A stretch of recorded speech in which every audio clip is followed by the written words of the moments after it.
आदरणीय ऑडियंस, इस वीडियो को बड़े ही ध्यान से समझने का प्रयास करिएगा। इस वीडियो में मैं आपको बताने वाला हूं, क्या जीरो थॉट की अवस्था में आया जा सकता है, जहां आपके मन और मस्तिष्क में कोई विचार न रह जाए, सिर्फ आप रह जाएं। ऐसी अवस्था में आया जा सकता है, और यदि आया जा सकता है तो इसकी आवश्यकता आपको क्यों है? और यदि जीरो थॉट की अवस्था में, विचार शून्य की अवस्था में, निर्विचार की अवस्था में आया जा सकता है, तो इसका क्या कुछ लाभ होता है या इसका क्या कुछ नुकसान होता है? इन सभी पहलुओं को बारीकी से समझने का प्रयास करेंगे।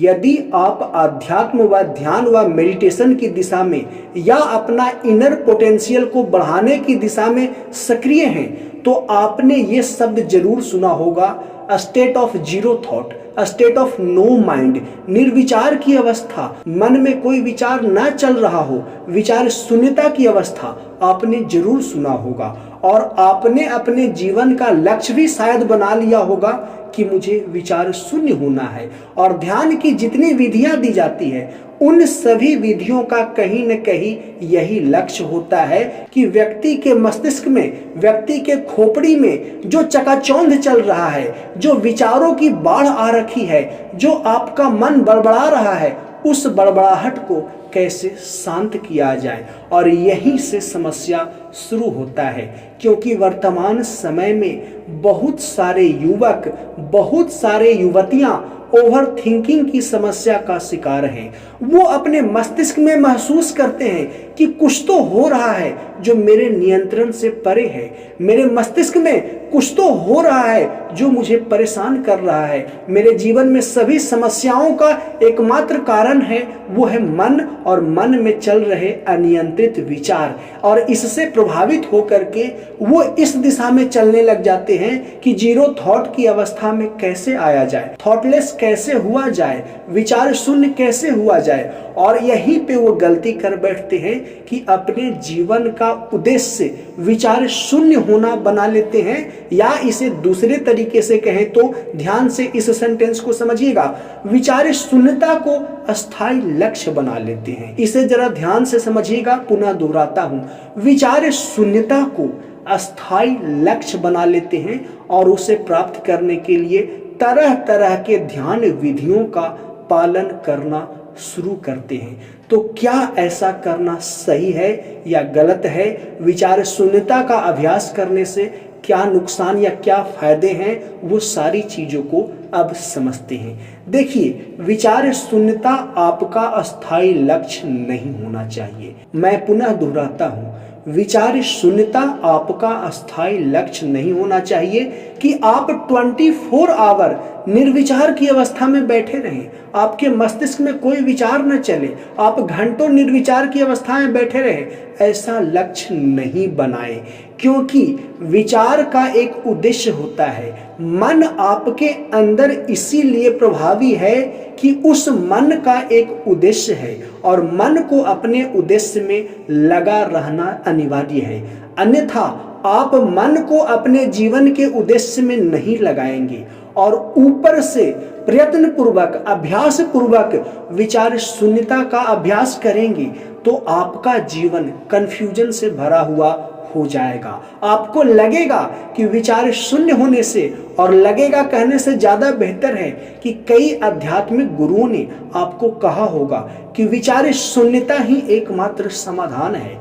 तो रियलिटी यहाँ पे ये है कि विचार शून्यता समाधान नहीं है, बल्कि विचारों को सही दिशा में जाना ही एकमात्र आपके जीवन में समाधान लेकर के आएगा।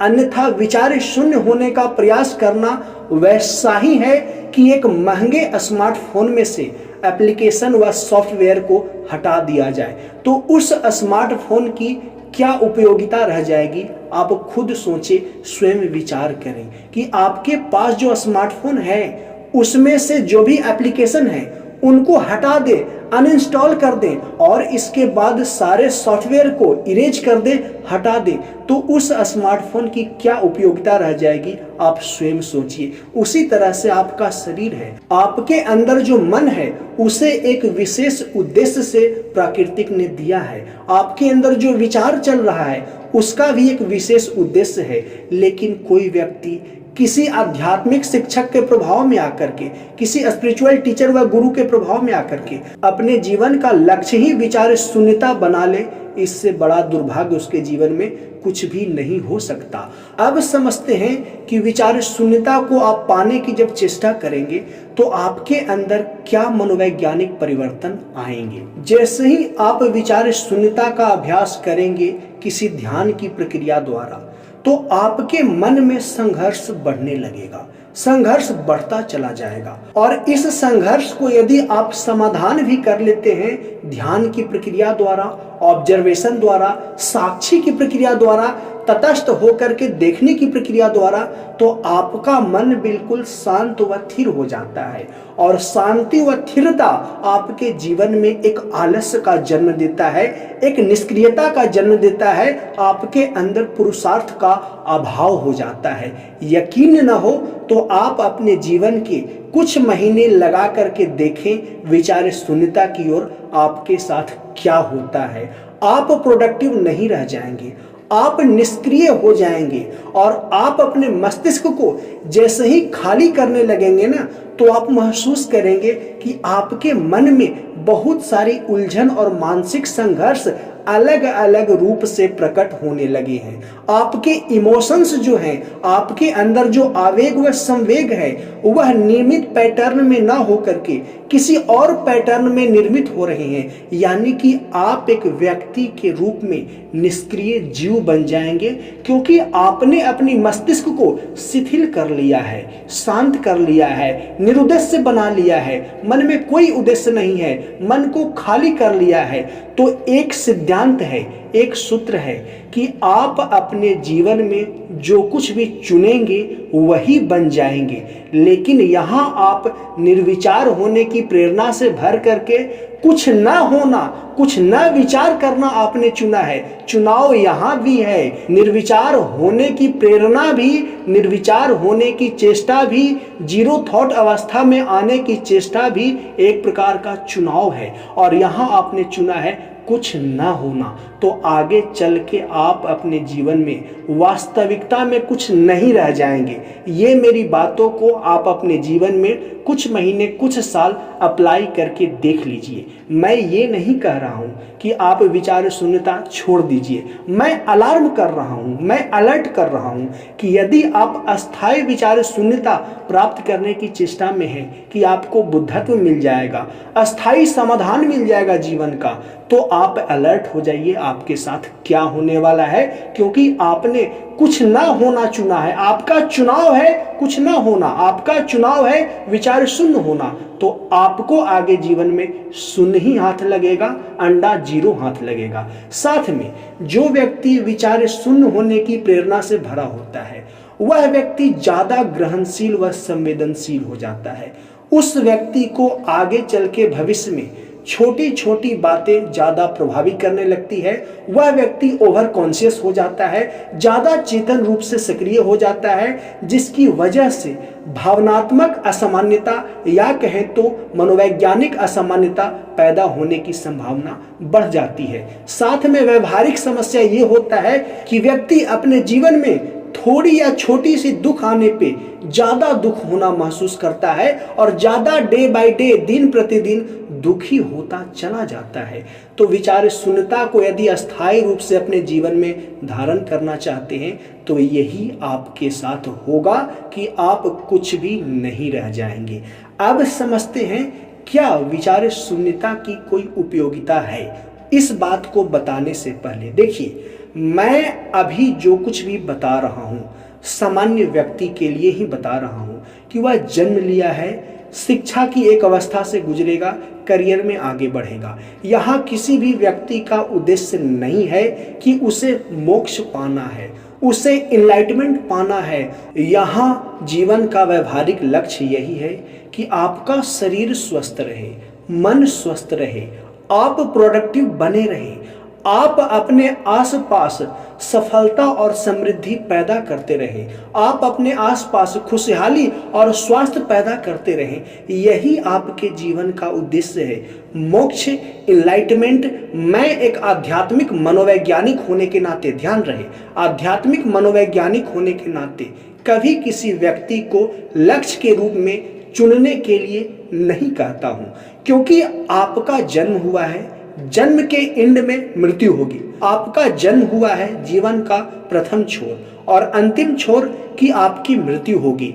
इन दोनों के बीच में जो कुछ भी आप करते हैं उससे अपने जीवन को ज़्यादा स्वस्थ बनाएं, ज़्यादा प्रोडक्टिव बनाएं। और मरने के बाद क्या होता है ये किसी ने नहीं देखा है, और देखा भी है तो आकर के किसी ने नहीं कहा है।